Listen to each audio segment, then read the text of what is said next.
lecture we are going to discuss about communication.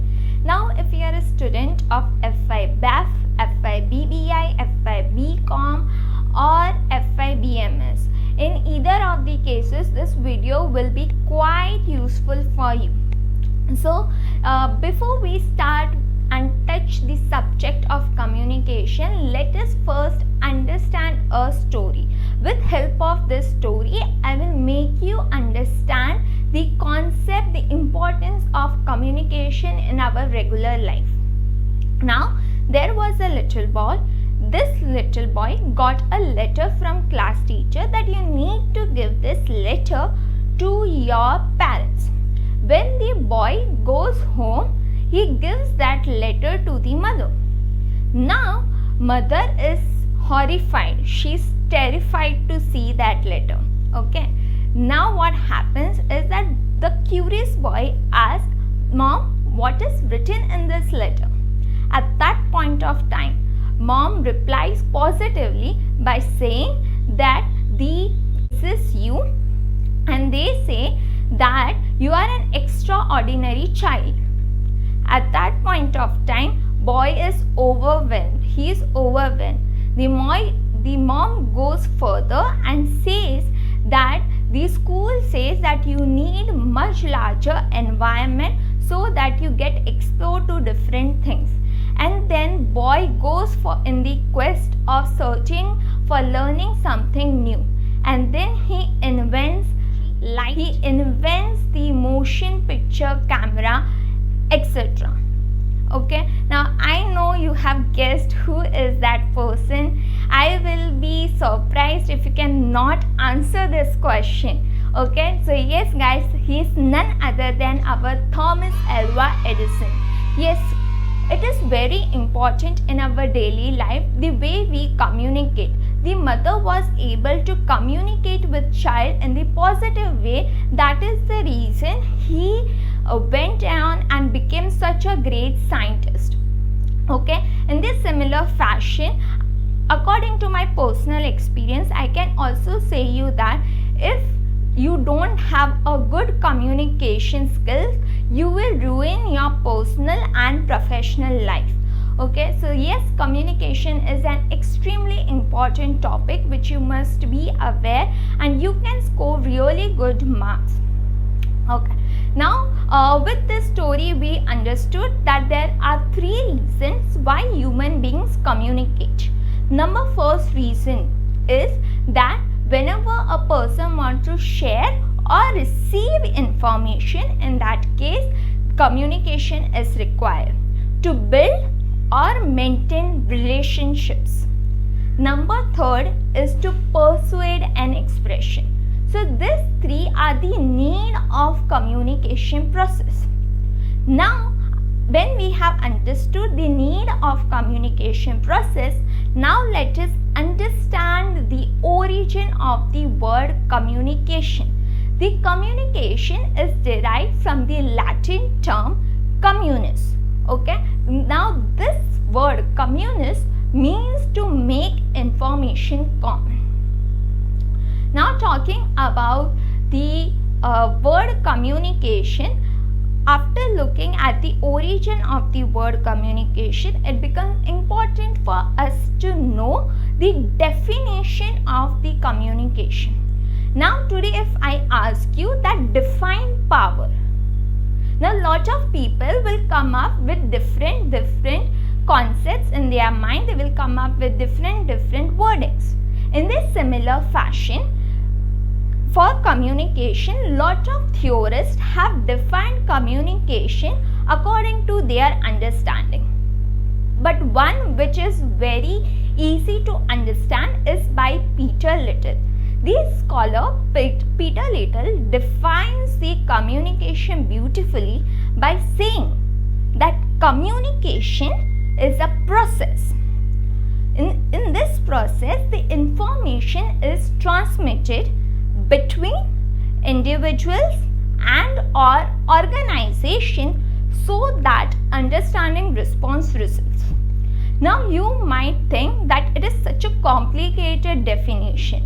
Now let me give you three terms 3 mnemonics. In this way you will be able to remember what is this definition of this communication. So the first mnemonic letter, that is P, I and T. P stands for process, I stands for information, T stands for transmitted. Okay, so your brains, if you fit in your brain this mnemonic PIT, that is pit, then on the day of your examination your brains are so powerful that they will recall the entire definition of communication. Now this definition of communication carries around 3 marks, okay, in your examination. So it is very important for you to remember this definition of communication. Now moving ahead, let us talk about the process of communication. Now today if you are drafting a letter, there is a process. You will first write your address, then you will write receiver's address, then you will write caption line, then you will write salutation, introductory paragraph, and so on and so forth. Okay, in this similar fashion, for the communication we have a process. Now process of communication has 7 elements. Okay, now these 7 elements we have to remember on the day of examination. Number first element is sender. Sender is the one who initiates this communication process. He feels an urge to give a message to the receiver. So yes, sender is the person who is the initiator of the communication process. Just like today, I am the sender, I am sending a message to you that how important communication is. Now second is message. Message is the idea which germinates in the mind of sender. That is a message. Message is a building block of all other messages. The third thing is your encoding. Now sender will encode the message in a form of words, in form of text, in form of images, in form of pictures, videos, etc. Just like today you can see on the screen there are pictures, words which are coming, that is encoding.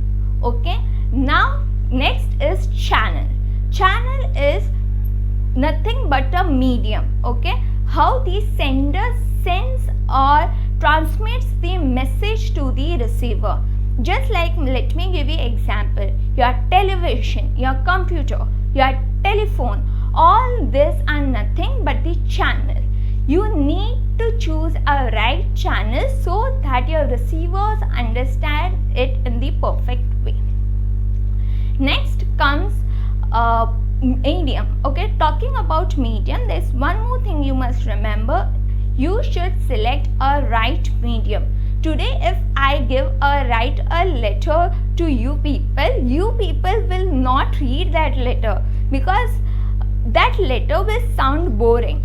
But when today by the way of video, if I am transmitting information, it has worth. So it is very important to select a right medium, otherwise it will defeat the very purpose of communication. Next comes is receiver. Receiver is one, just like viewers, audience, this all are receivers. In the classroom setting, when teacher is communicating, she is the sender and the students are really decoders. Okay, so that is receiver. Receiver will receive the message, he will understand the message according to his or her understanding. So that is receiver.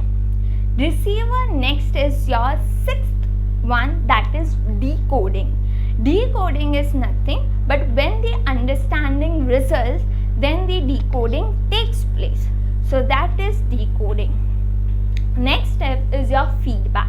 Now feedback is nothing but a response given by a receiver to the sender is called as feedback. Feedback makes the communication process two-way. So it is very important step of the communication process. In the next lecture, we are going to study different types of feedback. Okay, at that point of time, I will make you understand the types, the form of feedback, which is also part of our curriculum, Mumbai University curriculum. So yes guys, hope you like the lecture. And if you do like the lecture, then please give it a big thumbs up and share it with your friends and any needy person. Okay,